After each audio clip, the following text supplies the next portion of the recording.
then I'll set it to pointer, so that when I put my mouse pointer on the button, it changes into a hand, okay, instead of an arrow. So this is the behavior I'm talking about. You see, it changes into a hand, and then when I click, it shows that. It doesn't mean when it's in an arrow form it won't trigger. You saw that earlier, it triggered, but if it's an arrow like that, I don't like it. I want it to be like this. Okay, so now we have the events working. So let's go and then begin to reference to these items here and pull anything we type inside them. The first one is the title ID. So in again in the browser's API, so it means we'll take off this. Okay, we don't need it. We'll say let's the title, so it's being called title, so let title equals, these are documents.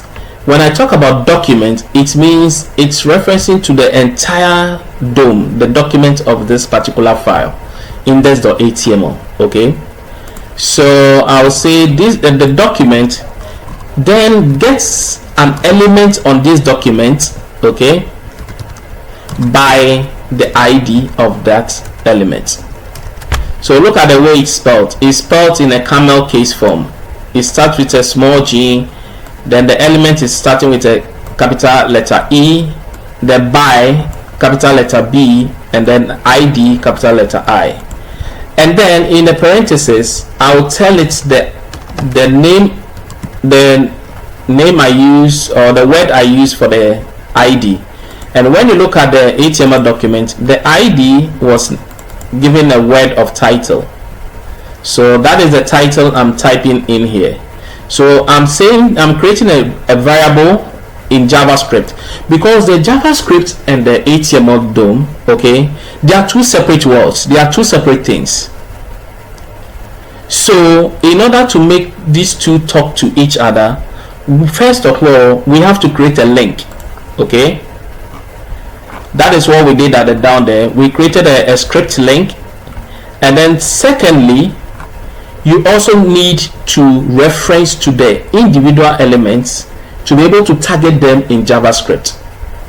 So this is how you can actually retrieve a DOM element in the HTML page and then begin to add things to it or style it.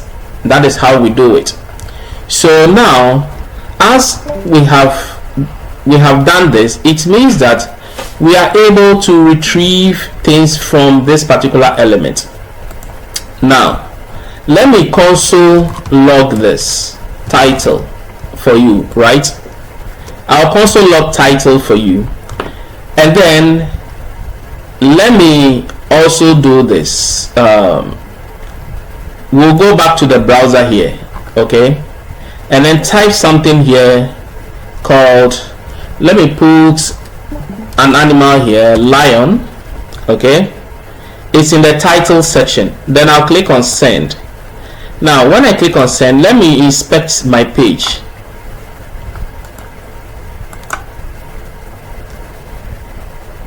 F12.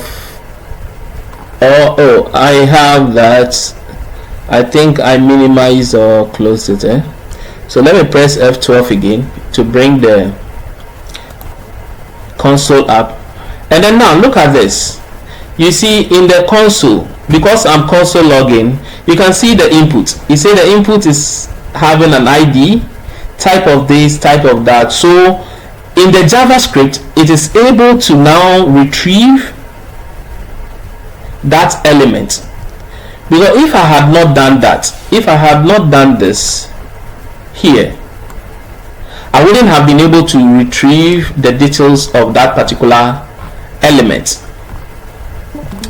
Let me collapse the right, the bottom, and the footer so that my page will be a bit clean.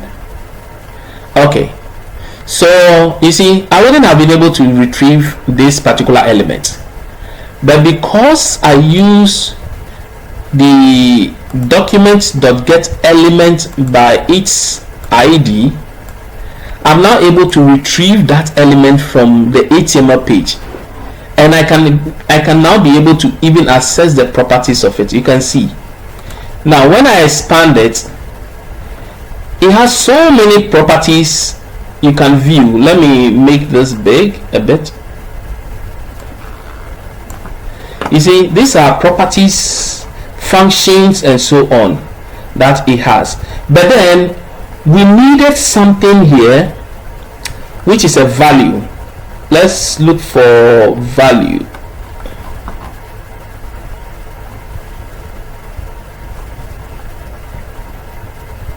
You see, so the value section has the thing I typed in there, which is the lion. So it means that that particular element I have retrieved. When I go further, this is it. When I go further to say title dot value, it means this time it will not print everything for me. It will not print all these things for me again. It will only go and print the value for me here, what the value is. If I had a title, it will also show here. You see, it shows the text length, the length of the text. I type lion, so it's showing the total length of the text, and so on. You see, so these are certain properties of that element. Now let me execute, let me save the value, this one here. It means this time I'm picking the title, even though it's retrieving everything about the elements. I want to retrieve only the value part of it. So when I save and I come, let me refresh this and then go execute the button again. When I click on the button, look at that. Instead of showing me everything about the HTML DOM, like that element's information, okay, attributes, the functions, the properties, and so on, I'm rather pulling just one property from it, which is the value property, which is the lion. Okay, it gives me lion.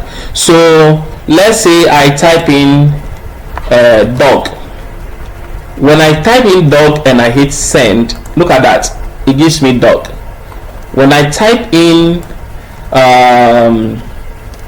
let's say tiger, okay, and then I submit, it gives me tiger.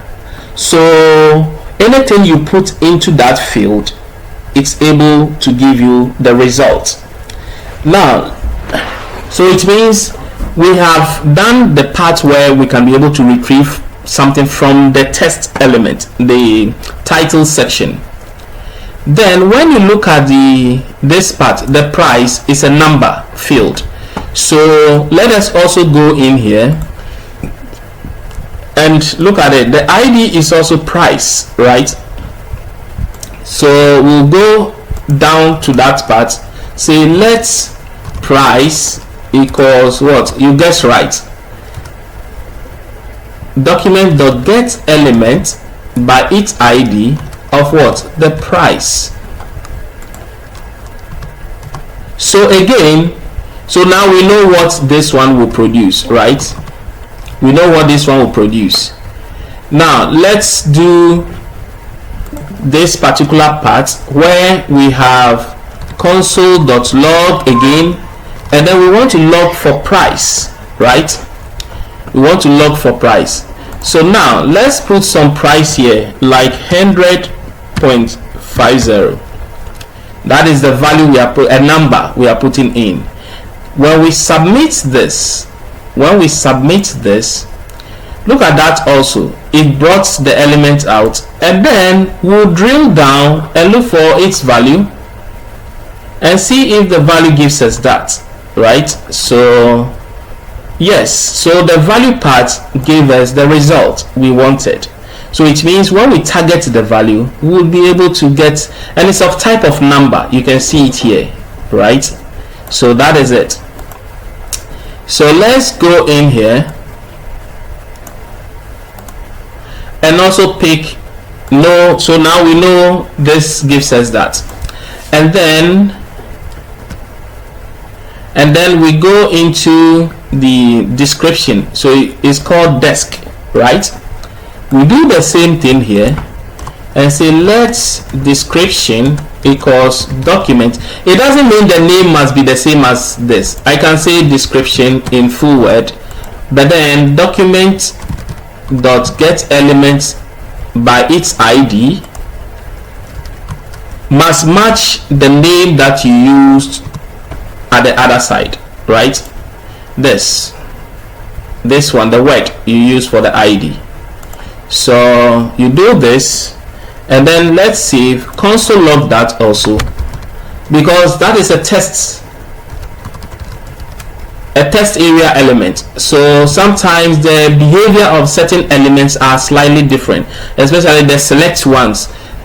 You don't really use dot value, but then you use the selected index, okay, to retrieve the item you have selected. So it is always good to actually see or learn from the behavior what it's actually producing when you console log the item, okay, and then through that you'll be able to tell exactly where the values are being held. Then you can map to those properties to be able to retrieve the values you want. So now we have this also. Let me type something in the descriptions part. This is my description, right? Dot dot dot. Then I'll click on send, and then it brings me to the test area. So when I expand the test area to, I look through it, I'll go to the value part and see if I'll see something there. So yeah, so the test area also gave me that from the value part, okay?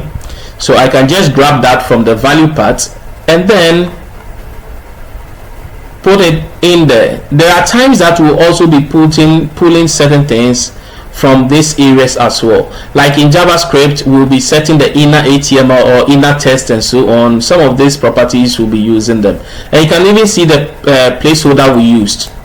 So if I want to retrieve the placeholder, know what placeholder I used on the HTML document inside the HTML page, I can also be able to do that as well.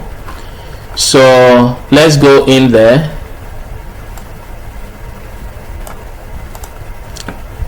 So it means here it was price.value, right? And then also here dot value, right?